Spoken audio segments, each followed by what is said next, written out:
الحمد للہ وکفی وسلام علی عبادہ الذین اصطفی اما بعد۔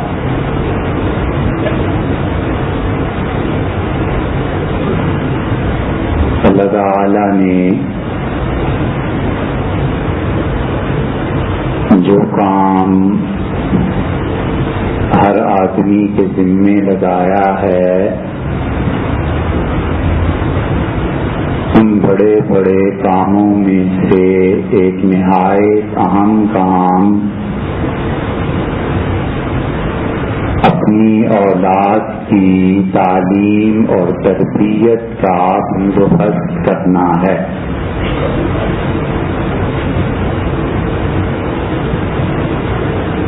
اور رسول اللہ صلی اللہ علیہ وسلم نے بہت صاف لفظوں میں یہ بات ارشاد فرمائی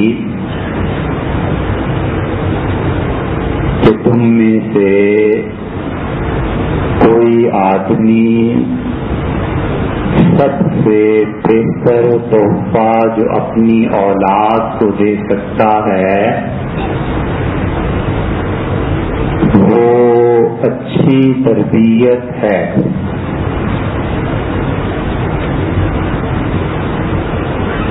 اور حکمت اس کی یہ ہے کہ بچہ عمر کا ایک ایسا حصہ گزارتا ہے جس میں اس کو بالکل پتہ نہیں ہوتا کہ وہ کس راہ کو اختیار کرے۔ کبھی کبھی اگر اس کی عمر 60 برس ہو تو یقینی طور سے 15 برس تو اسے پتہ ہی نہیں چلتا کہ میں نے کیا کرنا ہے۔ تو عمر کا 25% اس بچے کا گزر گیا،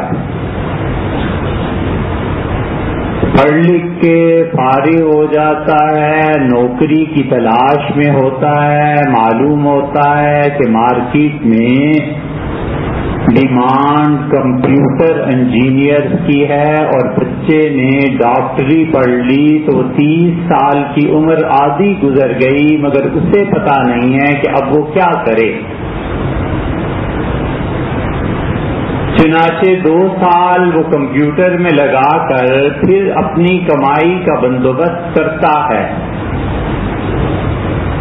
آدھی عمر گزر گئی۔ اور یہ چیزیں ایسی نہیں ہیں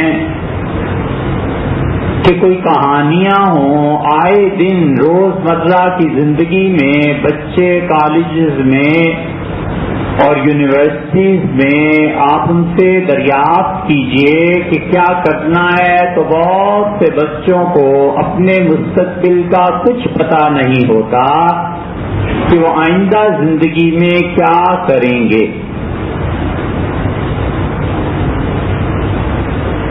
اور حضور صلی اللہ علیہ وسلم مسلسل لوگوں کو یہ تعلیم دیتے رہے کہ وہ اپنے بچوں کے فیوچر کی فکر کریں۔ اور دوسری طرف حال یہ ہے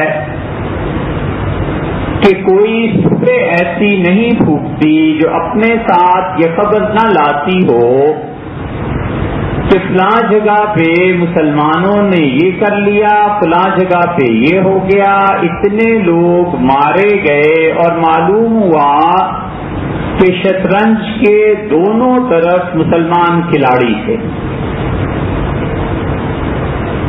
اور غالباً اس فتنے کا آغاز ہوا آج سے 20-25 برس قبل کہ حضور صلی اللہ علیہ وسلم نے فرمایا تھا کہ میری امت پہ ایک فتنہ امیہ آئے گا، نابینا اندھا فتنہ، آزمائش۔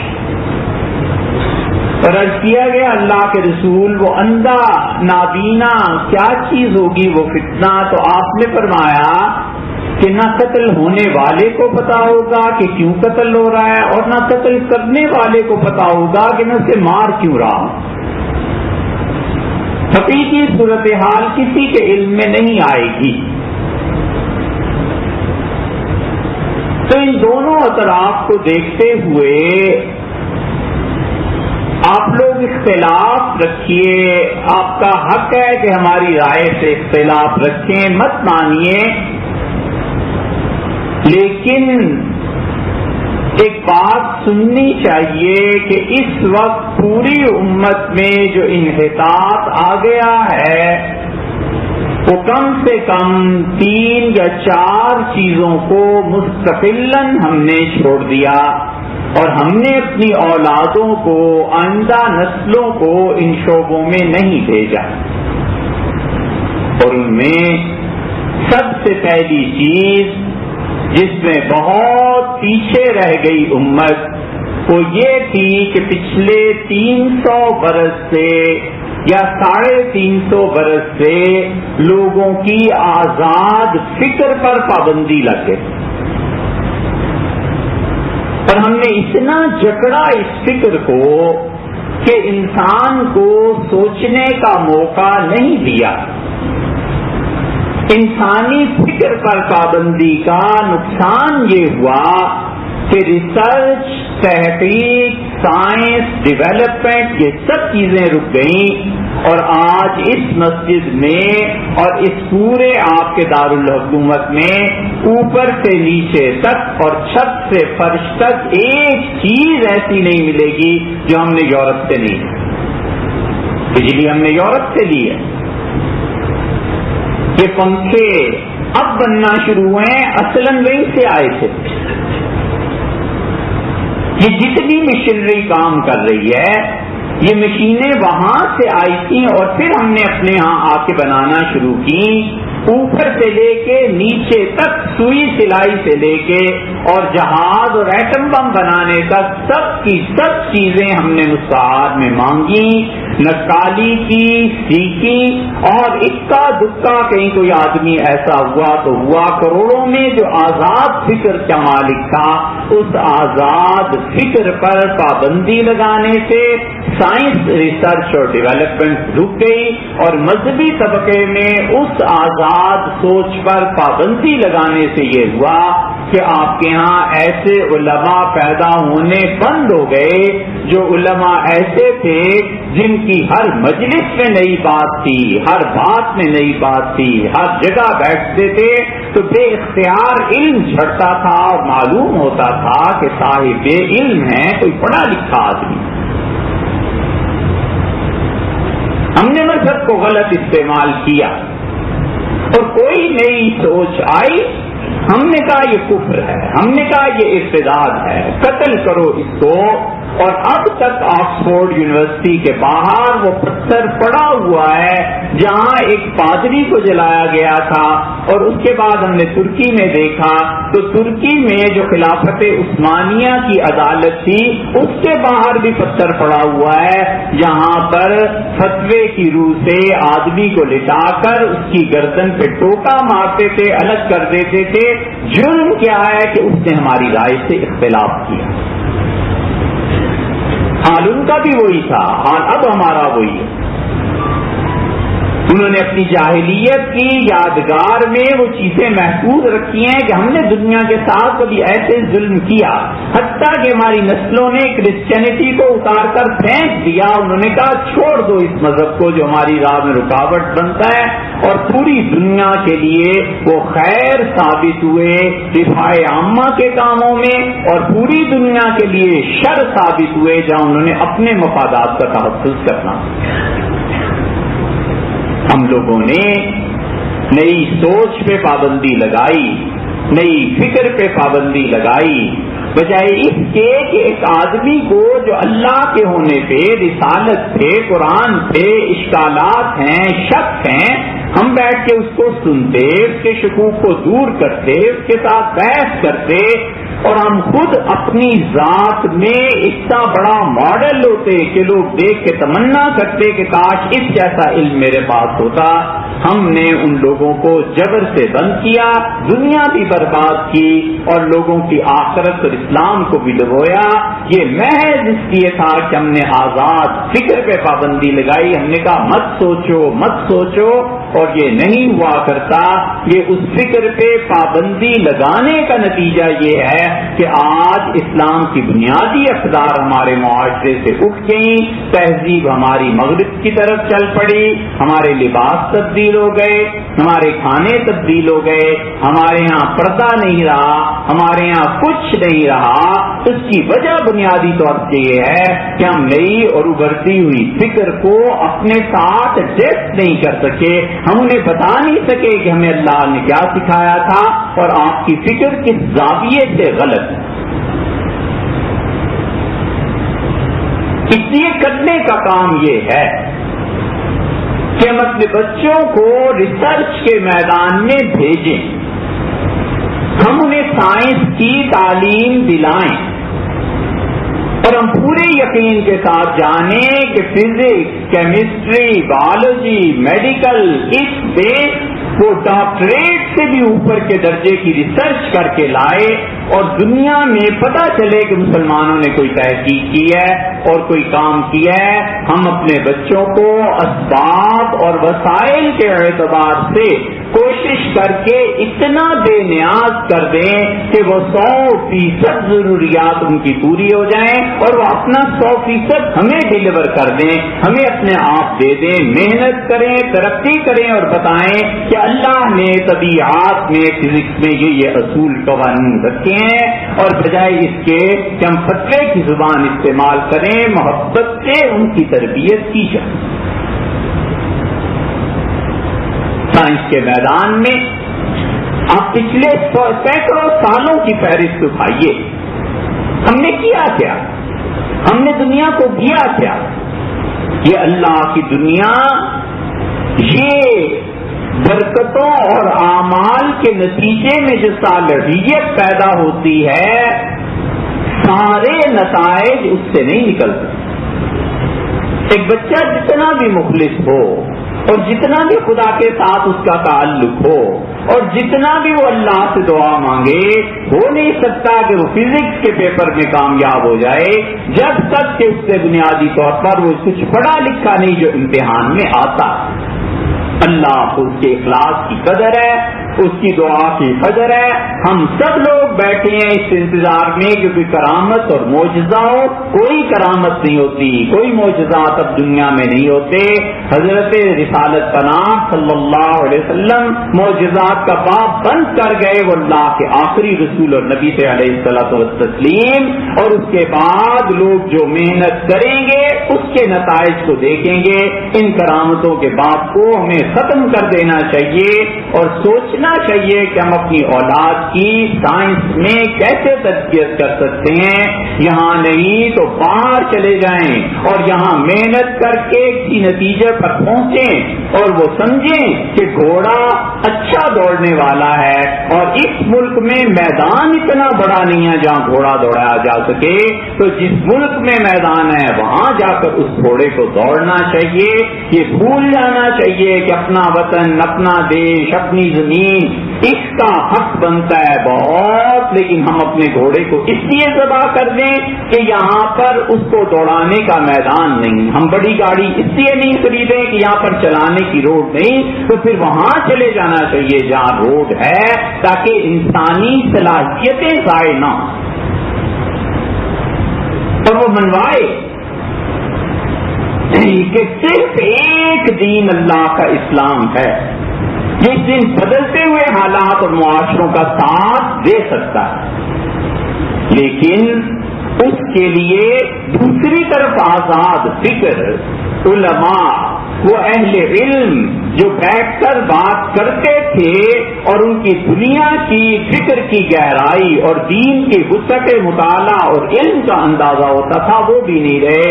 کوئی فرقہ ہو، دیوبندی ہوں، بریلوی ہوں، اہل حدیث حضرات ہوں، شیعہ حضرات ہوں، کسی ایک کو اٹھا کر دیکھ لیجئے، ان سب کے علماء ہندوستان سے آئے تھے 80 90 تک، 50 سال میں وہ جب آئے تھے 20 25 برس کے تھے، 80 90 کی دہائیوں تک وہ علماء اٹھ گئے.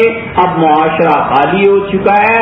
شہر بھر میں کوئی ایسا آدمی نہیں ملتا جس پر اعتماد ہو کہ اس شخص کا علم ہے، اس کا مطالعہ ہے، یہ شخص جو فتویٰ دے گا بڑی مشکل ہے اس کے فتوے کو چیلنج کرنا، اس کے ساتھ بیٹھ کے بحث کرنا مشکل ہے، بات ختم ہو.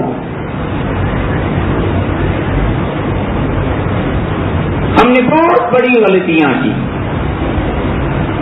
ہم نے ریسرچ اور ڈیولپمنٹ کو چھوڑ کر اپنے بچوں کو بینکنگ میں نہیں بھیجا. نتیجہ اس کا یہ نکلا کہ اس وقت پوری دنیا کی اقتصادیات پر یورپ کا قبضہ ہے، امریکہ کا قبضہ ہے. آپ تاریخ اٹھا کر دیکھیں تو یورپ تیار بیٹھا تھا اس بات کے لیے کہ وہ نئے سے نئے قدم اٹھائے. یورپ نے پڑھ لکھ کے اپنے بچے تیار کر لیے تھے، پیسہ نہیں تھا کہ لیبارٹریز قائم کریں، پیسہ نہیں تھا، اجرت پھر کہاں سے لاتے. اور کائنات میں ان کی مدد اس طریقے سے ہوئی کہ واسکو ڈی گاما نے ہندوستان دریافت کر لیا، اور یہاں سے ہندوستان کا جتنا پیسہ تھا، جتنا سونا تھا، جتنی چاندی تھی، وہ سب انگلینڈ پہنچی. وہاں کی اکانومی میں جب پیسہ آیا، سائنٹسٹ تھے، انہیں پیسہ ملا. نتیجہ یہ کہ 2-3 صدیوں میں حالت کہیں سے کہیں جا پہنچی. اس ہندوستان بر صغیر میں دولت کا یہ حال تھا، دولت کا پیسے کا یہ حال تھا کہ ایک سکہ چلا کرتا تھا، اس سکے پہ لکھا ہوتا تھا نصاب. اکبر بادشاہ، جہانگیر، شاہجہان، اورنگزیب، حتیٰ کہ اورنگزیب کے پوتے عالمگیر تک کسی صوبے کسی شہر میں جاتے تھے تو وہاں کے لوگ ان پر وہ سونے کے سکے نچھاور کرتے تھے اپنی خوشی سے. اس پہ لکھا ہوتا تھا نثار، اور وہ سکہ لے کے غریب آدمی چن لیتے تھے زمین سے اور جا کر مارکیٹ میں بیچ کے اس کو سنار کے پاس لے جاتے تھے اور اپنے پیسے لے لیتے تھے. اتنا سونا تھا مسلمانوں کے پاس. انگریز گورنر جنرل جب آیا تو اس نے ملکہ کو رپورٹ دی اور اس نے کہا میں کابل افغانستان سے چلاؤں اورنگزیب کے دور میں، اور میں پہنچا کہاں ہوں دکن، اور اس سے بھی پرے جہاں پر جا کر سمندر شروع ہو جاتا ہے. اور میں نے پورے ہندوستان میں نہ کوئی بھکاری دیکھا اور نہ کوئی ایسا دیکھا جو آدمی مانگتا ہو، زکات لیتا ہو یا کوئی چوری کرتا ہو. دونوں آدمی مجھے نہیں ملے، نہ چور ملا اور نہ ایسا آدمی ملا. ہندوستان والے سوچتے تھے کہ زکات کہاں دے، حرمین شریفین زکات بھیجی جاتی. اس دولت کو وہاں منتقل کیا گیا اور دنیا میں اتنی بڑی تبدیلی آئی کہ سونا اور چاندی کی بجائے نوٹ استعمال ہونا شروع ہو گیا. پیپر کھل گیا اور پیپر سے نوٹ بدلنے لگے. اس بینکنگ کے حوالے سے انہوں نے کام کیا، اپنی نسلوں کو پیسہ دیا. اتنی اکانومی پہ انہوں نے محنت کی ہے کہ شاید اتنی محنت انہوں نے سائنس پہ نہیں کی. اپنے آپ کو اتنا مضبوط کیا کہ آج ہم سب اسلامی ممالک مجبور ہیں کسی بینک سے قرضہ لیں. ہم قرضے کے لیے درخواستیں دیتے ہیں، وہ کہتے ہیں ٹیکس بڑھاؤ، اپنی عوام کی جیب سے پیسہ نکالو اور یہ ٹیکس بڑھاؤ اور ایسے کرو اور ایسے کرو، اور ساتھ ساتھ اپنی تہذیب کو بھی ختم کرو، اپنی باتوں کو بھی ختم کرو. یہاں ہماری تہذیب کا وہ سودا کرتے ہیں. پیسے کے عوض میں ہمارا پردہ جاتا رہا، پیسے کے عوض میں ہمارے معاشرے سے حیا نکل گئی، پیسے کے عوض میں یہ چیزیں چلی گئیں. یہ سب کچھ ہو رہا ہے اور ہمارے پاس ایک بینک پوری عالم اسلام میں نہیں ہے کہ جو یہ کہہ سکے کہ صاحب ہمیں قرضہ نہیں چاہیے، ہمارے پاس اپنے پیسے ہیں، ہم اپنا کام کریں گے. ایک لے دے کے BCCI شروع ہوا تھا، bank of commerce and credit, اور کیا کہنے حسن آبدی کے انہوں نے شروع کیا تھا. وہ حسن آبدی بھی لکھنؤ کے پڑھے ہوئے تھے، انڈیا کے پڑھے ہوئے تھے. اس آدمی نے تھرڈ ورلڈ فاؤنڈیشن قائم کی، اس آدمی نے فاسٹ یونیورسٹی قائم کی، اس آدمی نے بے پناہ چیزیں قائم کی. اور جب پتہ چلا، احساس ہوا کہ رے مسلمان کہیں آگے بڑھ رہے ہیں، تو انہوں نے کہا سب سے پہلے انہیں تو اکھیڑو نا، معیشت کے میدان سے باقی باتیں بعد میں کریں. ہم پڑھتے نہیں صاحب. ہماری انگلیاں وقت کی نبض پہ نہیں. کلنٹن امریکن پریزیڈنٹ کے سیکرٹری نے کتاب لکھی ہے اور اس نے ایک جگہ لکھا ہے, اس کا خلاصہ یہ ہے جو کہتا ہے پاکستان میں جو ایٹم بم بن گیا ہے اس سے بھی زیادہ خطرناک چیز پاکستان میں ہو رہی ہے کہ وہاں بعض علماء ایسے پیدا ہو گئے ہیں جو اسلامی بینکاری کے لیے راہ بنا رہے ہیں. ان کو معاف کرنا چاہیے, ان کو پیچھے دھکیلنا چاہیے. وہ کہتے ہیں بینکاری اگر مسلمانوں کے ہاتھ میں آ گئی تو دنیا میں پھر ہمارے نظام نہیں چل سکیں گے. پاکستان میں ان علماء کی راہ میں رکاوٹیں ڈالنی چاہیے ہمیں تاکہ وہ لوگ آگے نہ بڑھیں اور مسلم معاشرہ پیچھے چلتا چلا جائے. ہم قطعاً یہ نہیں کہتے کہ معاذ اللہ دوسری طرف کے علماء میں کوئی گڑبڑ کی ہے, ہم کچھ نہیں کر رہے. ہم یہ کہتے ہیں کہ اسی کا ایک نتیجہ یہ نکلا کہ جو بینکاری میں علماء کام کر رہے تھے کراچی میں دوسرے علماء نے کہا یہ کافر ہو گئے, سود خور ہو گئے, ایسے ہو گئے, ایسے ہو گئے, ایسے ہو گئے, اور وہ ڈیولپمنٹ کا کام, وہ ترقی کا کام متاثر ہوا.